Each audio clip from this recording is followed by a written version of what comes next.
کیا آپ جانتے ہیں کہ آپ روز ایک ایسی چیز استعمال کر رہے ہیں جو آہستہ آہستہ آپ کے گردوں کو کمزور کر رہی ہے؟ یہ کوئی زہر کی شیشی نہیں، یہ وہ چیز ہے جو آپ کے کچن، آپ کی روزمرہ عادتوں میں شامل ہے۔ اور سب سے خطرناک بات، گردے چیخ کر درد نہیں کرتے، خاموشی سے ختم ہوتے ہیں۔ السلام علیکم، میں ہوں ڈاکٹر عنایہ خان۔ آج کی ویڈیو ہر اس شخص کے لیے ہے جو صحت مند ہے یا خود کو صحت مند سمجھتا ہے، کیونکہ گردوں کی بیماری اکثر تب سامنے آتی ہے جب بہت دیر ہو چکی ہوتی ہے۔ آج ہم بات کریں گے روزمرہ کے اس خاموش زہر کی جو گردوں کو آہستہ آہستہ ناکارہ بنا رہا ہے، اور سب سے اہم، اس سے بچاؤ کیسے ممکن ہے۔ میرے پاس کلینک میں ایک مریض آیا، عمر تقریباً 38 سال، نہ شوگر نہ بلڈ پریشر، لیکن گردے 60% خراب ہو چکے تھے۔ وہ بار بار یہی کہہ رہا تھا، ڈاکٹر صاحبہ میں تو بالکل ٹھیک تھا۔ مسئلہ بیماری نہیں تھا، مسئلہ روزمرہ کی ایک غلط عادت تھی۔ وہ روزمرہ زہر کیا ہے؟ ضرورت سے زیادہ نمک اور پیکٹ والی چیزیں، پیکٹ مسالے، fast food, chips, sauces, ready made soup.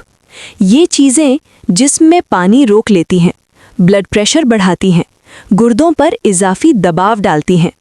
گردے ہر دن فلٹر کرتے کرتے تھک جاتے ہیں۔ گردے خراب ہو رہے ہوں تو یہ نشانیاں نظر آتی ہیں۔ صبح آنکھوں کے نیچے سوجن، بار بار پیشاب یا بہت کم پیشاب، جسم میں مسلسل تھکان، منہ کا ذائقہ خراب، رات کو ٹانگوں میں درد، لیکن لوگ ان کو نظر انداز کر دیتے ہیں۔ گردے ہمارے جسم کا فلٹر پلانٹ ہے، وہ خون صاف کرتے ہیں۔ جب ہم زیادہ نمک، کم پانی، بے وقت کھانا استعمال کرتے ہیں تو فلٹر پر گندگی جمنا شروع ہو جاتی ہے، اور یہی گندگی ایک دن گردے بند کر دیتی ہے۔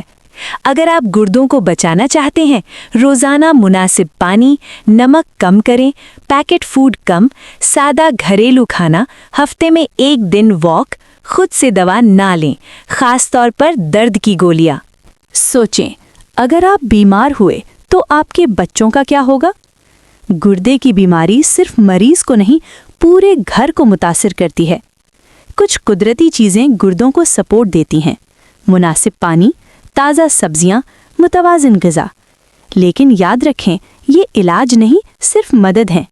اگر آپ چاہتے ہیں صحت مند گردے، لمبی زندگی، بغیر ڈائلیسس کے بڑھاپا، تو آج ہی اپنی عادتیں بدلیں۔ ویڈیو پسند آئے تو لائک کریں، شیئر کریں، سبسکرائب کریں۔ میں ہوں ڈاکٹر عنایہ خان۔ اللہ آپ کو صحت دے۔